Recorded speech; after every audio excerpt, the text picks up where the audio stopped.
Hello मेरे प्यारे बच्चों, कैसे आप सब। आप सभी के माता पिता के चरणों में ललित कर्मकार का प्रणाम। तो आशा करते ठीक होंगे मेरे प्यारे बच्चों, कैसे हैं। तो चलो आज फिर हम लोग आ गए हिंदी ग्रामर को लेके। तो आज हिंदी ग्रामर में क्या पढ़ेंगे मेरे प्यारे बच्चों। तो आज हम लोग पढ़ेंगे समास। क्या पढ़ेंगे? समास पढ़ेंगे। सब तो हो गया, अब क्या बच्चा समास के पास बाद क्या पढ़ेंगे हम लोग। काल को पढ़ लेंगे, समय जो टेंस बोला था। उसके बाद क्या पढ़ेंगे? संधि पढ़ लेंगे मेरे प्यारे बच्चों। बहुत शीघ्र ही हम खत्म कर देंगे ग्रामर को। तो मेरे प्यारे बच्चों आज समास पढ़ेंगे। तो समास होता क्या है बहुत बारीकी से समझेंगे और आसान अपने भाषा में समझेंगे, किताबी भाषा में नहीं समझेंगे। जो अपना भाषा अपने भाषा में समझेंगे कि समझ में आना चाहिए, कभी नहीं भूलना चाहिए। ठीक मेरे प्यारे बच्चों। तो देखो, समास का अर्थ होता है, समास क्या होता है, उसका अर्थ होता है संक्षिप्तीकरण या संक्षिप्त। और समास का व्यास विलोम शब्द होता है व्यास। तो संक्षिप्तीकरण मतलब ये सर संक्षेप या संक्षिप्तीकरण थोड़ा थोड़ा तो समझ में आता होगा कि छोटा कर दे, छोटा। संक्षिप्तीकरण मतलब छोटा, किसी भी वाक्य या शब्द को छोटा कर देना सर। लेकिन इस्तेमाल होता है क्या? इसका इस्तेमाल होता है? जी सर होता है। कैसे? अब देखो, यदि हम लोग कहीं मवेशी रखते हैं या कोई भी पशु कुछ भी रखते हैं तो बोलते हैं ना, पशुओं को रखने वाला, पशु के लिए जो घर बनाते रखने के लिए क्या बोलते हैं? पशुओं को रखने के लिए जो घर बनाए, जैसे रसोई घर बनाते हैं ना, तो उसको क्या बोलते हैं? खाना बनाने का घर। क्या जी? भोजन बनाने का घर नहीं बोलते हैं, भोजन बनाने का घर। और डायरेक्ट उसको कैसे बोल देंगे? रसोई घर। भोजन बनाने का घर या भोजन के लिए घर। भोजन जहाँ बनाया जाता है उसको क्या बोला? कोई पूछेगा ये कौन सा घर है? सर ये भोजन बनाने का घर है, यहाँ हम लोग भोजन बनाते हैं। और डायरेक्ट उसको क्या बुलाता है? रसोई घर बोल दिए। तो यही हुआ समास, बड़े से नाम को छोटा कर देता है कि शब्द में खत्म। रसोई घर बोल दिए, हम बोलेंगे ये क्या है प्यारे बच्चों, तो बोलेंगे सर ये रसोई घर है। तो हम समझ जाएंगे यहाँ भोजन बनता है या खाना बनता है।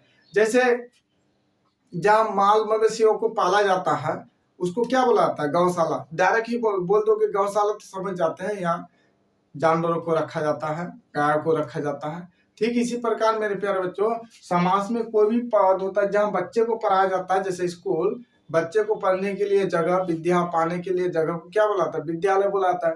तुरंत समझ में आ जाता है कि यहाँ बच्चा लोग पढ़ता है। विद्यालय बोला तो समझ में आ जाता है यहाँ बच्चा लोग पढ़ता है। तो समास का अर्थ होता है संक्षिप्तीकरण। तो समास क्या होता है? संक्षिप्तीकरण। कोई भी शब्द या वाक्य का संक्षिप्त रूप में जो अर्थ फिर समझ में आना चाहिए। ऐसा नहीं कि छोटा कर दिए अब उसका अर्थ समझ में नहीं आता है मेरे प्यारे बच्चों। तो चलो इसको हम बताते हैं ये कैसे होता है। जैसे नव है जो युवक, अब इसको डायरेक्ट में क्या कर दिया? नव युवक। नव है जो युवक बराबर नव युवक। नया है जो व्यक्ति बराबर नव युवक। समझ में आ गया। नीला है जो कलम, कमल। नीला है जो कमल, कमल कैसा? नीला। तो नील कमल बोलते हो तो समझ में आ गया कि कमल मेरा नीला है। ठीक। जैसे कोई बोल देता है चोर पंडित। पंडित कैसा है जी? चोर। पंडित जी चोर है। अगर कोई बोलता है ऐसे कि पंडित जी चोर है, तो इसी को अगर डायरेक्ट में क्या बोल दोगे? तो चोर पंडित बोले तो समझ में आ गया, तो पंडित जी चोर है। छोटा कर देता। समाज का काम है छोटा कर देना, किसी भी बड़े चीज को संक्षिप्त में बताना। जैसे पंडित कैसा है जी? चोर है। पंडित कैसा है? जैसा पंडित कैसा है? पंडित जी क्या है? चोर है। अब यहां अगर बोल देंगे कितना बड़ा हुआ? पंडित जी चोर है, यही कर देंगे चोर पंडित। छोटा हुआ ना? छोटा हुआ। तो यही समास है। किसी भी शब्द को जो बड़ा रहता है उसको ऐसा शब्द में इस्तेमाल करो जो छोटा हो जाए। जैसे चोर पंडित, समझ में आ गया पंडित जी चोर है। ठीक। तो ये होता है संक्षिप्तीकरण। समास का काम ही है किसी भी बड़े वाक्य या शब्द को छोटा कर देता है। यह वाक्य को है ना छोटा कर देता है। तो चलो अब समास का अर्थ तो समझ गए मेरे प्यारे बच्चों की संक्षिप्तीकरण होता है मतलब ये बड़े जो बड़ा लिखा हुआ रहता है मेरा, बड़े वाक्य में रहे या शब्द में रहे, कुछ भी में रहे, उसमें छोटा कर देता है। तो बड़े वाक्य को छोटा कर देता है, बड़े शब्दांश को, वाक्यांश को छोटा कर देता है। वो समझे? जो वाक्यांश, जो वाक्य का ही अंश है उसी को वाक्यांश बुलाता है, उसको छोटा कर देता है। तो समास किसे कहते हैं इसको जानते हैं, बारीकी से समझेंगे। अभी तो स्टार्ट ही किया ना जी, जितना समय लग जाए, जितना समय लगेगा रोकेंगे नहीं। तो दो या दो, कोई पूछ दे समास का क्या काम होता है तो डायरेक्ट बोल देना ये वाक्य को या वाक्यांश को छोटा करने के लिए होता है। किसी भी शब्द जो बड़ा शब्द हम लोग इस्तेमाल करते हैं उसी शब्द को छोटा रूप में ये प्रस्तुत कर देता है समास। समास क्या करता है, किसी भी बड़े हुए शब्द को, जैसे खाना बनाने के लिए घर, तो रसोई घर, छोटा कर देता है। इसका काम ही है किसी भी शब्द को बड़ा जो है, बड़ा वाक्य बनता है या छोटा वाक्यांश जो भी बड़ा है उसको क्या कर देता है, ये समास मेरे प्यारे बच्चों, ये समास उसको छोटा कर देता है, बिल्कुल संक्षिप्त में लेके आ जाता है। समझे? तो देखो, रस से भरा, विद्या के लिए आलय, विद्या मतलब ज्ञान, आलय मतलब घर, विद्या के लिए घर अर्थात विद्यालय। देखो रस से भरा, जो रस से भरा हुआ को पार्थ होगा, रस से भरा, तो ये रस भरा। राजा का पुत्र, राजपुत्र छोटा कर दिया, राजपुत्र बोलेगा वही आप समझ जाइएगा कि ये राजा का पुत्र है, या राजा का बेटा या पुत्र बोले वही आप चाहिएगा कि ये राजपुत्र है। तो समझ में आ रहा ना मेरे प्यारे बच्चों कि समास क्या है। थोड़ा पानी पीने, समझ में आ रहा ना कि समास क्या है। तो मेरे प्यारे बच्चों समास आप समझ में आ रहा है, समास का अर्थ संक्षिप्तीकरण होता है या संक्षेप।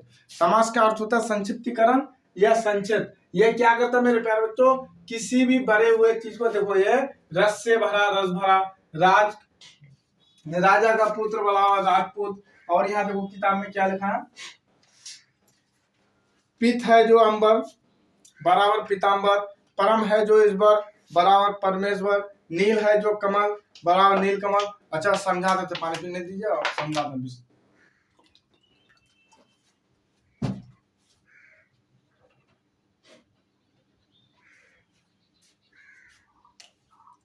जैसे महान है जो आत्मा, महान है जो आत्मा, आप इसको समास में कैसे इस्तेमाल कर, देखो महात्मा, क्या जी, महात्मा, समझे? महान है जो आत्मा बराबर महात्मा। देखो छोटा हो गया ना, कितना छोटा कर दिया, ये कितना बड़ा था, कितना छोटा कर दिया इसको। यही है समास, बड़े चीज को क्या कर देता है, ये अपने भाषा में सब जो बड़े हुआ जो बड़ा रहता है उसको छोटा कर देता है, कार छट करके। ये महात्मा, महात्मा समझ में आ गया, जो महान है जो आत्मा, वही अर्थ निकलता है। अच्छा चलो कुछ और दे देते हैं, दान में वीर, दान में वीर बराबर दानवीर, क्या जी, बराबर दानवीर। दान में जो वीर है, जो दान करता है, दान में वीर बराबर दानवीर। तो ये क्या किया, छोटा कर देता है समास। समास का काम है छोटा कर देना, किसी भी वाक्यांश को छोटा कर देता है। ये क्या करता है, किसी भी वाक्यांश को छोटा कर देता है। तो मेरे प्यारे बच्चे चलो इसको मिटा देते हैं, उसके बाद आप समझते हैं आगे। संक्षिप्तीकरण का मतलब समझ गए ना जी, वाक्य समास किसे कहते हैं, तो वो तो बाद में बताएंगे, पहले ये समझ जाओ कि समास का अर्थ क्या होता है। संक्षिप्तीकरण, इसका विलोम शब्द होता है व्यास। तो चलो समास किसे कहते हैं आप समझो, दो या दो से अधिक पदों के मेल से बने हुए पद को समास कहते हैं। इससे पहले हम बताए थे कि वर्ण किसे कहते हैं, वर्ण से शब्द किसे कहते हैं, शब्द से पद किसे कहते हैं, पद से वाक्य बनता है। तो मेरे प्यारे बच्चों शब्द जानना जरूर है। हम ये वर्ण उस मूल ध्वनि को कहते हैं जिसे खंड या टुकड़ा ना किया जा सके। वर्ण में कौन कौन आता है, स्वर्ण वर्ण, व्यंजन वर्ण। तो ये क ख ग घ आ, ये क्या वर्ण है। वर्ण से मेरा क्या बनता है मेरे प्यारे बच्चों, शब्द बनता है। वर्ण से मेरा शब्द बनता नहीं बना, क जर म ज ल बराबर कमल, समझे। इसी शब्द से मेरे प्यारे बच्चों पद बनता है, जैसे खोटो खट पोटो पट खट पट। अब यहाँ देखो, नहीं तो विद्या, अब जैसे यहाँ देखो विद्या को ले लो, विद्या जो आले बराबर विद्यालय, ये क्या बनता है, पद बनता है। क्या बनता है, शब्द से पद बनता है, और पद से कई पद मिलके क्या बनता है मेरे बच्चों, वाक्य बनता है। वर्ण से शब्द बनता है, वर्णों के सार्थक मेल को शब्द कहते हैं। शब्द किसे कहते हैं, वर्णों के सार्थक मेल को शब्द कहते हैं। और वर्ण किसे कहते हैं, वर्ण उस मूल ध्वनि को कहते हैं जिसे खंड या टुकड़ा ना किया जा सके। उसे वर्ण कहते हैं, वर्ण के दो भेद होते हैं, स्वर्ण और व्यंजन। तो देखो ये दो पदों के मेल से बनता है, दो पदों के मेल से नहीं बना, विद्या के लिए आल विद्यालय। समास दो पदों के मेल से बनता है। तो समास किसे कहते हैं? दो या दो से अधिक, दो भी हो सकता है उससे अधिक भी, दो या दो से अधिक पदों के मेल से बने हुए पद को समास कहते हैं, समझे? दो या दो से अधिक पदों के मेल से बने हुए पद को समास करते हैं मेरे प्यारे बच्चों। और समास के 6 भेद होते हैं। कौन? तत्पुरुष समास, कर्मधारय समास, बहुब्री समास, द्विगु समास, द्वंद्व समास और अव्ययभाव समास। तो समास के 6 प्रकार होते हैं। तो तत्पुरुष समास को आप समझते हैं। तत्पुरुष समास के भी 6 प्रकार होते हैं। कर्म तत्पुरुष, समझे? संप्रदान तत्पुरुष, क्या क्या है? तो ये क्या, ये आगे बता देंगे मेरे प्यारे बच्चों। ये है ना, ये जो आपका है जितना कारक है, कारक से 2 कारक सिर्फ हटा दो और पूरा 6 कारक ले लो। जैसे कौन कौन होता है? 6। कर्म तत्पुरुष, कर्म तत्पुरुष, संप्रदान तत्पुरुष, उसके बाद आपका आ जाता है अपादान, संबंध, अधिकरण तत्पुरुष।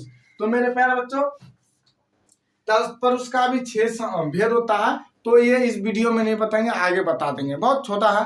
देखो जी, जिसको अब जैसा देखो रस से भरा, रस से भरा, यहाँ से का चिन्ह आया तो ये कर्म तत्पुरुष में चला जाएगा, के लिए आया तो संप्रदान तत्पुरुष में चला जाएगा। ये बहुत आसान है, बस 5 से 6 मिनट लगेगा, अलग से उसको बता देंगे ना अच्छा रहेगा, अलग से बता देंगे तो अच्छा रहेगा। तो तत्पुरुष समास किसे कहते हैं? जिस समास के उत्तर पद, देखो उत्तर पद को दूसरा या अंतिम पद भी बोला जाता है, लास्ट वाला। देखो आप मान लिया विद्यालय लिखे, हम समझा देते हैं बारीकी से। विद्यालय, तो ये देखो विद्या जो आलय हुआ, तो देखो अलग कर देते हैं पहले। विद्या,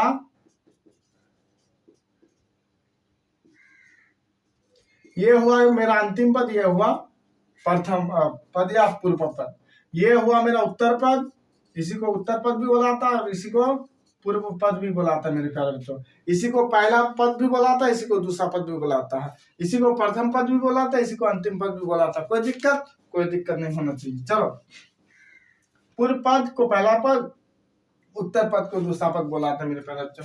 तो चलो तत्पुरुष समास को समझते हैं। जिस समास में उत्तर पद मतलब लास्ट वाला अंतिम पद या दूसरा पद प्रधान हो उसे तत्पुरुष समास कहते हैं। इस समास का विग्रह करने पर बीच में कारक चिन्ह आता है। अच्छा, विग्रह करने पर, अलग करने पर, विग्रह करने पर क्या आता है जी? कारक चिन्ह आता है। कारक चिन्ह पढ़े थे, कारक पढ़े थे ना, वही कारक चिन्ह। कर्ता ने कर्म को करण से संप्रदान के लिए अपादान से अधिकरण, मैं पर संबोधन, हेयरजी और कुछ छूटा, चलो छूटने दो। तो ये क्या हुआ? इसको विग्रह करने पर जिस समास में उत्तर पद प्रधान हो उसे तत्पुरुष समास कहते हैं। इस समास का विग्रह करने पर बीच में कारक चिन्ह आता है। तो चलो, जैसे विद्यालय, विद्या के लिए आलय, तो मेरे प्यारे बच्चों ये के लिए जो है ना, ये के लिए मेरा कारक चिन्ह है, ये कारक चिन्ह आता है ना। के लिए, से का, विद्यालय, विद्या के लिए आलय, रस भरा, रस से भरा, राजपुत्र, राजा का पुत्र, जहां भी कारण चिन्ह दिखे वो तत्पुरुष समास ही होता है। जहां भी कारक चिन्ह दिखे वो तत्पुरुष समास ही होता है मेरे प्यारे बच्चों, समझे? विद्यालय, विद्या के लिए आलय, रस भरा, रस से भरा, ये किसमें आ गया? आपका तत्पुरुष समास। जहां भी कारक चिन्ह दिखे, ये पूरा कारक चिन्ह ही है ना जी, कोई दिक्कत है? जैसे राजभवन, बहुत सारा उदाहरण देते हैं, जैसे राजभवन, क्या क्या? राजभवन,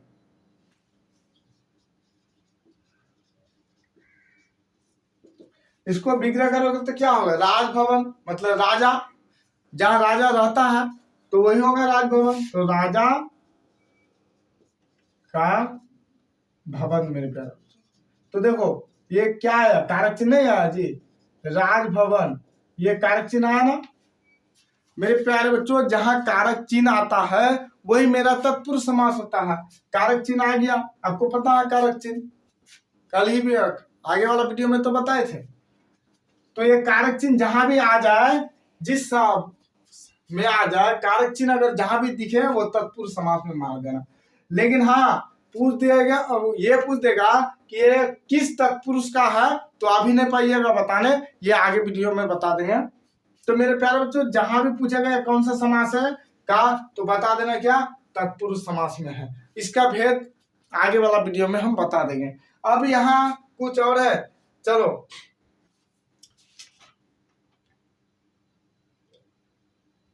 जैसे चीरी मार। चीरी मार का मतलब क्या होता है जी? चिड़ियों को मारने वाला।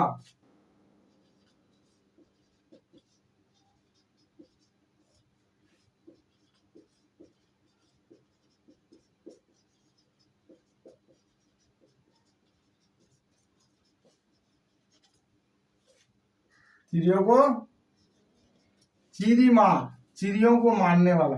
देखो कारक चिन्ह आया ना, जहां कारक चिन्ह आता है वहां मेरे प्यारे बच्चों क्या हो जाता है, वो मेरा तत्पुरुष समास हो जाता है। इसका बस एक ही पहचान है, मध्य मध्य मता, मध्य से मता, जो भी आया है कारक चिन्ह अगर दिखता है तो मेरा तत्पुरुष समास हो जाएगा, कोई दिक्कत। जहां भी कारक चिन्ह विग्रह करने पर समास को अलग कर दो, जैसे राजपुत्र राजा का पुत्र, रसोई घर रसोई के लिए घर, देशभक्त देश के लिए भक्ति, समझे, देशभक्त देश के लिए भक्ति, तो ये मेरे प्यारे बच्चों ये किस में आएगा, तत्पुरुष समास में आएगा। कोई दिक्कत? तो कोई दिक्कत नहीं होना चाहिए मेरे प्यारे बच्चों, समझ में आ रहा है। जहां भी कारक चिन्ह आएगा मेरे प्यारे बच्चों वो तत्पुरुष समास होगा, चाहे वो राजा का पुत्र हो या देश के लिए देशभक्ति हो या राज भवन हो या कुछ भी हो जाए, रस से भरा हो या राजपुत्र हो, ये जहां कारक चिन्ह ने हो से हो, कुछ भी कारक चिन्ह आ जाए वो मेरा किस में आ जाता है मेरे प्यारे बच्चों, वो किस में आ जाता है, तत्पुरुष समास में। चलो एक और दे देते हैं उदाहरण, जैसे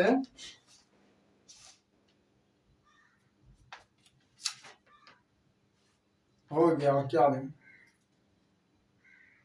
जैसे नरोत्तम, एक और दे देते हैं, क्या होता है, नरों में उत्तम, क्या जी, नरोत्तम, नरों में उत्तम, समझे। देखो ये अधिकरण का चिन्ह है, तो ये बोलेगा ये कौन सा तत्पुरुष का उदाहरण है, तो अधिकरण तत्पुरुष, समझे। तो अभी हम उसमें नहीं जाएंगे। तो नरोत्तम, नरों में उत्तम, तो कौन सा तत्पुरुष में आ गया, तत्पुरुष कौन सा, तत्पुरुष में आ जाएगा। ये पूछेगा किस समास का उदाहरण है, तो मेरे प्यारे बच्चों इसको बोल देना तत्पुरुष समास का उदाहरण। तो तत्पुरुष समास किसे कहते हैं, जिस समास में उत्तर पद प्रधान हो और प्रथम पद गौण हो उसे तत्पुरुष समास कहते हैं। इस समास के विग्रह करने पर बीच में कारक चिन्ह आता है, ठीक। तत्पुरुष समास के 6 भेद होते हैं, जहां भी कारक चिन्ह दिखेगा वो तत्पुरुष समास के अंतर्गत ही आता है, समझे। जिसमें कारक चिन्ह दिखेगा वो तत्पुरुष समास के अंतर्गत आता है। जैसे विद्यालय, विद्या के लिए, आलय रस भरा, रस से भरा, राजपुत्र राजा का पुत्र, जहां भी विग्रह करने पर कारक चिन्ह दिखे वहां मार देना आप ऑप्शन में, क्या, तत्पुरुष समास। नंबर 2 कर्मधारय समास, जिस समास का पहला पद विशेषण, जिस समास का पहला पद विशेषण हो और दूसरा पद विशेष्य। विशेषण समझते हो जी, बताए थे, संज्ञा सर्वनाम की विशेषता बतलाने वाले शब्द को विशेषण कहते हैं। संज्ञा सर्वनाम की विशेषता बतलाने वाले शब्द को विशेषण, जैसे काला गोरा, मोटा चौड़ा, ईमानदार बेईमान, छुचिया छंगाल, ये धूर्त, ये जितना भी है, ये जितना गुण इंसान के अंदर गुण होता है, खूबी होता है मेरे प्यारे बच्चों, वो सब विशेषण के अंतर्गत आ जाता है।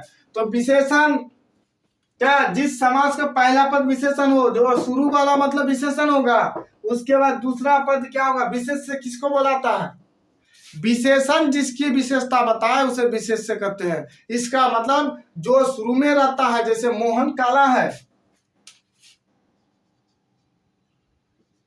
मोहन काला है, बोलेंगे इसमें विशेषण कौन सा है, तो बोलोगे सर काला। विशेष से कौन सा है, तो मोहन, मोहन का ही विशेषता बताता है, तो मोहन क्या हुआ, विशेष से हो गया। यही मेरा बताता है, विशेष से मतलब इसको संज्ञा भी बोला जाएगा, मोहन संज्ञा भी है। संज्ञा को कर्ता, देखो विशेष से को कर्ता, यहाँ देखो जी, मोहन राजू, राजू ईमानदार है, तो देखो ये मेरा विशेषण हुआ, क्या हुआ जी, ये मेरे प्यारे बच्चों ये मेरा विशेषण हुआ। राजू मेरा क्या हुआ, देखो ये विशेष से हुआ, क्या हुआ, क्या जी, विशेष से। इसी को संज्ञा भी बोला जाएगा और इसी को कर्ता भी बोला जाएगा, इसी को नाउन भी बोला जाएगा। तो ये तीनों एक ही है, बोले थे ना, संज्ञा बोले या विशेष से बोले कर्ता बोले, वो क्या होता है, ये तीनों एक ही है। तो ध्यान रहे, समझ गए। तो चलो इसको मिटा देते हैं, बताते हैं यहाँ। कर्मधारय समास, जिस समास का पहला पद विशेषण और दूसरा पद विशेष से हो, या संज्ञा कर्ता या नाम, कोई भी, ये सब विशेष से ही बोला जाता होता है। इस समास का विग्रह करने पर बीच में है जो क्या आता है जो होता है जो आता है, बीच में है जो आता है, समझे जी। जिस समास का पहला पद विशेषण मतलब खूबी बताता होगा और दूसरा पद कोई नाम होगा, दूसरा पहला पद में गुण, ईमानदार, बेईमान, छुचिया, छंगाल, धूर्त, कोई खूबी बताता होगा, उसका गुण या अवगुण बताता होगा, और दूसरा पद में कोई नाम आएगा, किसी भी व्यक्ति, वस्तु, स्थान तथा भाव का नाम आएगा। तो मेरे प्यारे बच्चों क्या होगा, कर्मधारय समास। जैसे नव युवक क्या है, व्यक्ति है ना, तो ये किसमें आ गया, ये विशेष से हो गया। जैसे नव युवक, नव मतलब नया, युवक मतलब व्यक्ति, नया व्यक्ति, देखो नया व्यक्ति, ये किस में आ गया, विशेषण। नया शब्द क्या हो गया, विशेषण हो गया। नव है जो युवक मतलब व्यक्ति, नव मीन्स नया, नया किस में आ जाता है, नया, पुराना, अच्छा, बुरा, गंदा, खराब, ये किस में आ जाता है, ये मेरे प्यारे बच्चों ये आ जाता है मेरा विशेषण में। और व्यक्ति किस में आ गया, किस में आया, व्यक्ति, व्यक्ति आ गया विशेष में, संज्ञा में।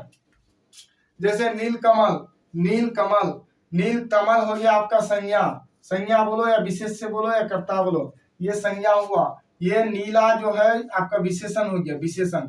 नीला, काला, गोरा, सफा, ये क्या हुआ, सफेद, ये आपका विशेषण हुआ। तो नीलकमल, नीला है जो कमल, समझे।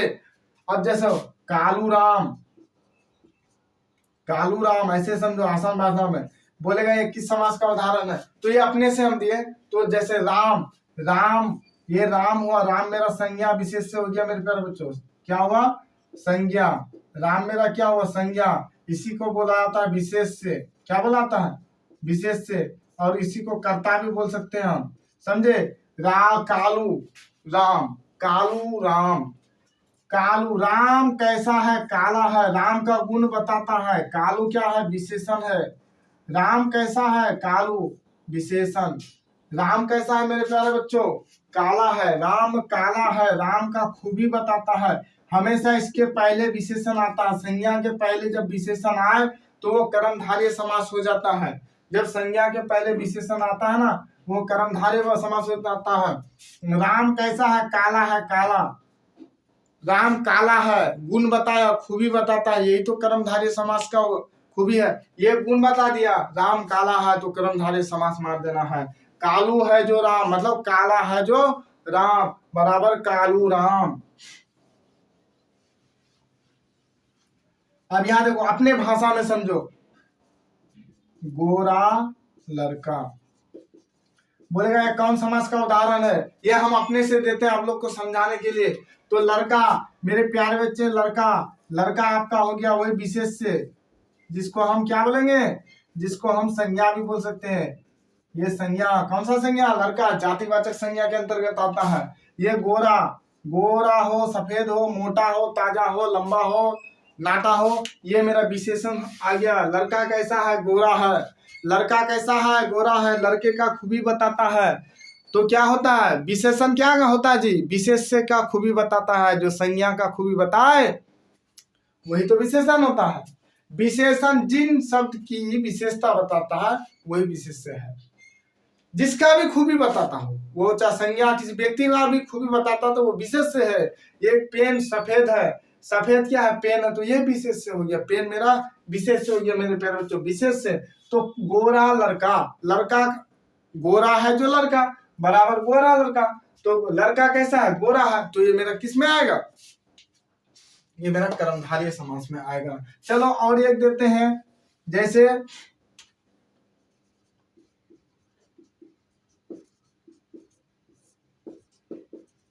ईमानदार पंडित,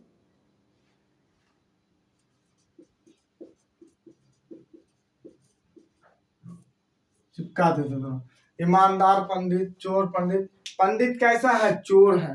चोर है जो पंडित। पंडित कैसा है? देखो पंडित क्या है जी? संज्ञा विशेष है ना, पंडित विशेष से है, लेकिन ये मेरा विशेषण, ये भी मेरा विशेषण। तो जो पहले आता पंडित कैसा है? चोर है। ये एक चीज याद रखना, गांठ मान लेना, किसी का यदि विशेषता बताता है, गुण बताता है, चाहे अच्छा हो या बुरा हो, तो वो मेरे प्यारे बच्चों कर्मधारय में समास में आ जाता है। जहां खूबी बताता है वहां कर्मधारय समास में आ जाता है। जहां गुण बताए, पंडित कैसा है? चोर। पंडित कैसा है? ईमानदार। खूबी बताता है तो कर्मधारय समास। बस इससे ज्यादा और कुछ नहीं जानना है, समझे? मोटू, मोटू राम, मोटू, मोटू राम। राम कैसा है? मोटा है। मोटा है जो राम बराबर मोटू राम, समझे जी? राम कैसा है? मोटू राम या मोटा राम, मोटू राम, समझे? क्या समझे? जहां राम कैसा है? मोटू है या मोटा है, समझे जी? तो ये क्या हो गया मेरा? कर्मधारय समास में आ गया मेरे प्यारे बच्चों। तो अब एक दो उदाहरण और दे देते हैं कर्मधारय समास का, जैसे पीताम्बर। अब किताब का देते हैं, ये मेरा खत्म हो गया। अब क्या देंगे मेरे प्यारे बच्चों?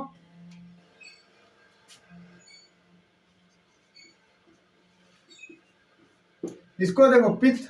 अंबर मतलब क्या होता है? आकाश। पित्त मतलब पीला। पित्त मतलब पीला, अंबर मतलब आकाश।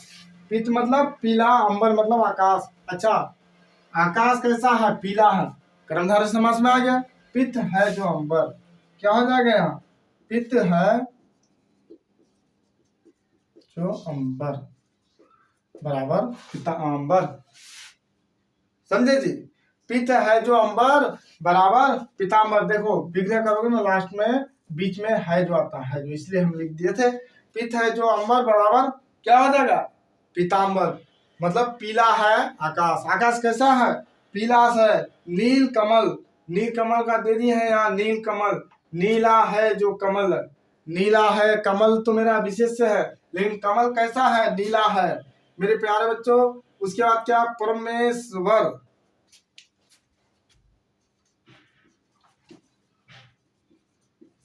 अब देखो परमेश्वर, परम है जो ईश्वर, परम है जो ईश्वर, समझे?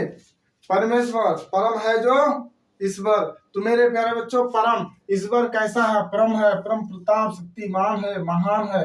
तो विशेषण देखो, ईश्वर का ही विशेषता ये परम शब्द बताता है। तो परम कैसा है? ईश्वर कैसा है? परम है। परम है जो ईश्वर, तो देखो ईश्वर का ही विशेषता बताता है ना, तो ये मेरा कर्मधारय समास हो गया, समझे? अब देखो ये और बचा है आपके पास बहुब्रीहि समास। ये पहले इसको समझ लो, उसके बाद वो आप बताने लग जाते हैं। तत्पुरुष समास, जिस समास में उत्तर पर प्रधान हो उसे तत्पुरुष समास कहते हैं। बस इतना समझ लेना, तत्पुरुष समास में विग्रह करने पर, तत्पुरुष समास का विग्रह करोगे तो कारक चिन्ह आएगा। इससे ज्यादा और कुछ नहीं समझना है मेरे प्यारे बच्चों। तत्पुरुष समास का जो विग्रह करोगे ना जब, तो कारक चिन्ह आता है, क्या समझे? तत्पुरुष समास का विग्रह जब करोगे तो कारक चिन्ह आता है। और मेरे प्यारे बच्चों, कर्मधारय का जब विग्रह, कर्मधारय समास को पहचानने का क्या तरीका है? पहला पद विशेषण होगा, मतलब खूबी बताएगा, गुण को बताएगा, चाहे अच्छा हो या बुरा। और दूसरा मेरा विशेष्य होगा, संज्ञा कोई भी नाम होगा। जैसा चोर पंडित, पंडित कैसा है? चोर है। कालू राम, राम कैसा है? काला है। तो ये खूबी बताता है मेरे प्यारे बच्चों। ये क्या बताता है? खूबी। और समास किसे कहते हैं? दो या दो से अधिक पदों के मेल से बने हुए पद को समास कहते हैं, समझे? जब भी आप ये कर्मधारय समास का विग्रह करेंगे तो उसमें क्या होगा? है जो आएगा, और गुण को प्रकट करता है। नव युवक, युवक कैसा है? नया युवक, नया है जो युवक, युवक कैसा है जी? नया है। ऐसे तोड़ना और आप मार देना, उसमें क्या? कर्मधारय समास। तो मेरे प्यारे बच्चों, अब चलते हैं किसमें? बहुब्रीहि समास को पढ़ेंगे। इसमें किसी को दिक्कत है? दिक्कत है तो कमेंट में जरूर बताना मेरे प्यारे बच्चों। अब चलो पढ़ना स्टार्ट करते हैं बहुब्रीहि समास। तो मेरे प्यारे बच्चों समझे ना? कर्मधारय समास समझ गए? क्या जी। तो अब चलते हैं किसमें, बहुब्रीहि समास में। बहुब्रीहि समास जो अपने रूप को छोड़कर विशेष अर्थ ग्रहण करता है उसे बहुब्रीहि समास कहते हैं। जो बहुब्रीहि समास होगा वही योगरूढ़ होगा। जो अपने साधारण अर्थ को छोड़कर विशेष अर्थ ग्रहण करे उसे बहुब्रीहि समास कहते हैं। जैसे दशानन, दस है आनंद, जिसके मतलब आनंद मतलब होता है सिर माथा, जिसको बोलते हो। दस है आनंद जिसके अर्थात रावण, ये अपने अर्थ को छोड़ देता है। जैसे पहले दशानंद लेकिन इसका अर्थ निकल गया रावण। नील का नील है कंठ, जिसका अर्थात शिव जी, समझे। चतुर आनंद, चार है आनंद जिसके मतलब ब्रह्मा। लंबोदर, लंबा है उदर, जिसका अर्थात भगवान गणेश, समझे। तो जितना भी देवी देवता का नाम है ना वो बहुब्रीहि समास में आ जाता है मेरे प्यारे बच्चों। ज्यादा वीडियो को लंबा नहीं करेंगे। बहुब्रीहि समास इतना ही याद रखना है, जो अपने साधारण अर्थ को छोड़ के विशेष अर्थ मतलब प्रकट करता है या ग्रहण करता है, वो मेरा बहुब्रीहि समास होता है मेरे प्यारे। तो बहुब्रीहि समास क्या होता है, जो अपने साधारण अर्थ को छोड़कर विशेष अर्थ ग्रहण करे उसे बहुब्रीहि समास कहते हैं, समझे जी। तो बहुब्रीहि समास जैसे दशानंद हुआ, दशानंद को क्या बोलोगे, रावण बोलोगे ना। चतुरानंद हुआ, लंबोदर हुआ, समझे। ये किसमें आ जाएगा, ये बहुब्रीहि समास में आ जाता है। जितना देवी देवता का नाम होता है वो बहुब्रीहि समास में आ जाता है। इतना याद रखना। चलो द्वंद्व समास, जिस समास का देखो द्वंद्व समास किसे कहते हैं जी, जिस समास का दोनों पद प्रधान हो। जिस समास का दोनों पद प्रधान हो या सभी पद प्रधान हो उसे द्वंद्व समास कहते हैं। द्वंद्व समास इसके सभी पद प्रधान होता है और बीच में योजक चिन्ह का लोप हो जाता है और उसके बदले और आ जाता है, जैसे माता पिता। अब यहाँ भी योजक चिन्ह है, यहाँ भी योजक चिन्ह है, दोनों अलग है। जब दोनों पद अलग अलग रहेगा तो माता पिता तब होगा द्वंद्व समास। यदि दोनों सेम सेम रहे, धीरे धीरे, दिनों दिन, रातों रात, शामों शाम, ये रहे तो ये मेरे हो जाएगा मेरे प्यारे बच्चों क्या, अव्ययभाव समास। तो पहले द्वंद्व समास को समझ लेते हैं। जिस समास का दोनों पद प्रधान हो और बीच में योजक चिन्ह का लोप हो जाता है, इसमें बीच में योजक चिन्ह रहेगा, लेकिन ध्यान रहे दोनों पद सेम नहीं होना चाहिए। सेम रहेगा तो अव्ययभाव समास में चला जाएगा। अगर सेम नहीं रहेगा, अलग रहेगा, जैसे माता पिता, भाई बहन, दाल रोटी, उसके बाद क्या था, राजा, जैसा पुत्र पिता, पिता पुत्र, समझे। नाना नानी, दादा दादी, मौसा मौसी, ये सब किसमें आ जाएगा, ये सब आपका आ जाएगा द्वंद्व समास में, जिसका दोनों पद प्रधान हो, समझे जी। द्वंद्व समास के अंतर्गत आ जाता है। द्विगु समास, ये बहुत आसान है जी। जिस समास का पहला पद संख्यावाचक विशेषण हो, संख्यावाचक विशेषण बताया था ना, जहां गिनती प्रकट हो जी, 1 2 3 4 5 6 7 लेकर 1000 तक। जैसे दोपहर बोले थे, दो भुज, चतुर्भुज, पंचवटी, 5, दो पर दो पढ़ा जाता है, चौराहा, चार राहो। जब चौराहा किसको बोलाते हैं, जब चार रास्ता आके एक जगह मिलता है। चौ में 4, त्रि मतलब त्रिलोकी, तीनों लोग मतलब त्रि मतलब 3। जहां गिनती नजर आ जाए आपको, जहां गिनती नजर आ जाए वहां द्विगु समास हो जाएगा। त्रिभुज, चतुर्भुज, त्रिभुज 3 आया, चतुर्भुज 4 आया, अठन्नी 8 आया, समझे जी। अठन्नी, चरन्नी 2 पैसा, 3 पैसा, 4 पैसा, ये सब किस में आ जाएगा आपका, द्विगु समास में आ जाता है, जहां गिनती सुनाई दे। और द्वंद्व समास जिसका दोनों पद प्रधान हो मेरे प्यारे बच्चों, वो द्वंद्व समास होता है। अव्ययभाव समास, इस समास के आगे उपसर्ग लगा रहता है, हमेशा ध्यान देना। इस समास के आगे उपसर्ग लगा रहता है और इसका समस्त पद क्रिया विशेषण होता है। क्रिया विशेषण जाने हो जी, देखो बता देते हैं, वो नहीं पढ़ाए थे। क्रिया विशेषण जो क्रिया की विशेषता बताता है, संज्ञा सर्वनाम की विशेषता बताने वाले सबको तो विशेषण कहते हैं, लेकिन जो क्रिया की विशेषता बताए उसे क्रिया विशेषण। जैसे मोहन धीरे धीरे आम खाता है, तो वो धीरे धीरे क्या करता है, आम खाता है। मोहन धीरे धीरे पढ़ता है, मोहन धीरे धीरे चलता है, तो ये क्रिया को किसका विशेषता बताता है जी, क्रिया का विशेषता बताता है, इसलिए क्रिया विशेषण। इस समास के आगे उपसर्ग लगा रहता है, ठीक। देखो प्रतिमास, प्रति उपसर्ग सुबह थे ना, प्रतिदिन, यथासंभव, ये उपसर्ग लगा रहता है। आ जन्मा, आ उपसर्ग है। अब देखो धीरे धीरे दिनों दिन रातों रात, यदि दोनों पद में सेम सेम लिखा रहेगा तो वो अव्ययभाव समास, अलग अलग लिखा रहेगा दोनों पद पठान योजक चिन्ह है, अगर अलग अलग लिखा रहे तो मेरा द्वंद्व समास, योजक चिन्ह रहने के बाद दोनों सेम सेम लिखा रहे तो मेरा अव्ययभाव समास। और देखो मेरे प्यारे बच्चे, किसी भी शब्द के आगे यदि गिनती सुना दे, जैसे यहाँ देखो गिनती नहीं है जी, पंचवटी 5, 2 पर मतलब 2, चौरा मतलब या चौ मतलब 4 सुनाई देता है ना, अठन्नी, चौरन्नी, त्रिभुज, चतुर्भुज, पंचभुज, षटभुज, ये सब जितना है जिसमें गिनती सुनाई दे वो द्विगु समास के अंतर्गत आ जाता है। और द्वंद्व समास जिसका दोनों पद प्रधान हो मेरे प्यारे बच्चों वो द्वंद्व समास होता है। क्या? जिसका दोनों पद प्रधान हो वो दोनों द्वंद्व समास होता है। और अव्ययभाव समास जिसके आगे उपसर्ग लगा रहता है मेरे प्यारे बच्चे वो अव्ययभाव समास होता है। और दोनों जब योजक चिन्ह के दोनों तरफ सेम सेम लिखा हुआ तब भी वो अव्ययभाव समास होता है। अव्ययभाव समास देखो दोनों तरफ अगर सेम सेम लिखा हुआ रहेगा ना तो अव्ययभाव, चाहे जो भी रह जाए, माता माता पिता पिता, अगर यह माता पिता है ना, माता माता पिता पिता ही लिखा हुआ रह जाएगा तो कोई दिक्कत नहीं। अगर यहां रह जाएगा पिता पिता,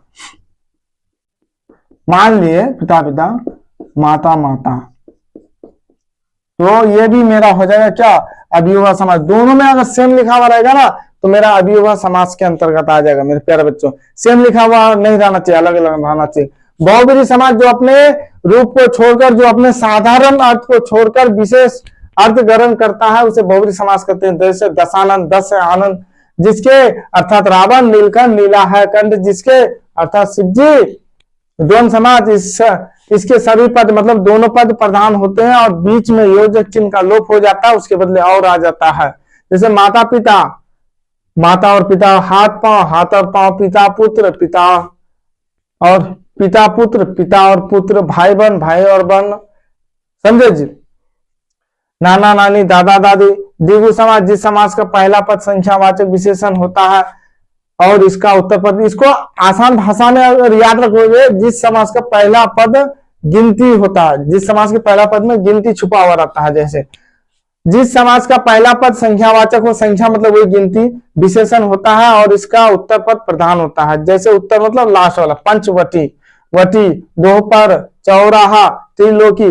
अव्ययभाव समास इस समास के आगे उपसर्ग लगा रहता है और इस का समस्त क्रिया विशेषण होता है मेरे प्यारे बच्चों। जैसे प्रतिमास, प्रतिदिन, यथासंभव, आजन्मा, धीरे धीरे, दिनों दिन, रातों रात। समझे? तो मेरे प्यारे बच्चों हम उधर बहुत समय खींच लिए क्योंकि तत्पुरुष समास और कर्मधारय समास में होता क्या है, ये बच्चा ये सब तो द्वंद्व समास, बहुब्रीहि समास और द्विगु, सबसे आसान तो द्विगु समास ही है, फटाफट बता देता है। जहां गिनती दिखा दिए बस साइड वत को गिनती वाला समास बहुब्रीहि में आ जाता है, समझे। जैसे दशानन, 10, यहां भी 10 सुनाई दिया तो ये मेरा बहुब्रीहि में आ जाता है। लेकिन ज्यादातर जितना भी गिनती वाला समास होता है, संख्यावाचक जिसका पहला पद संख्यावाची होता है, वो मेरा किसमें आता है? द्विगु समास के अंतर्गत आता है।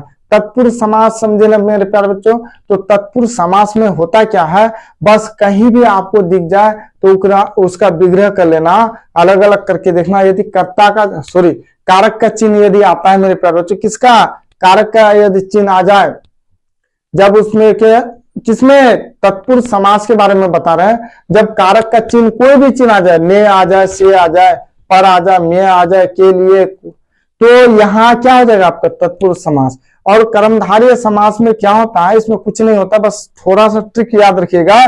कर्मधारय समास में जब भी अगर गुण खूबी दिखा दे, जैसा ईमानदार बच्चा, जहां भी गुण दिखा दे कि नहीं यहाँ खूबी को दर्शाता है, यहाँ उसके खिलाफ बोला जाता है, इसके गुण को प्रकट करता है, वो क्या हो जाए कर्मधारय समास।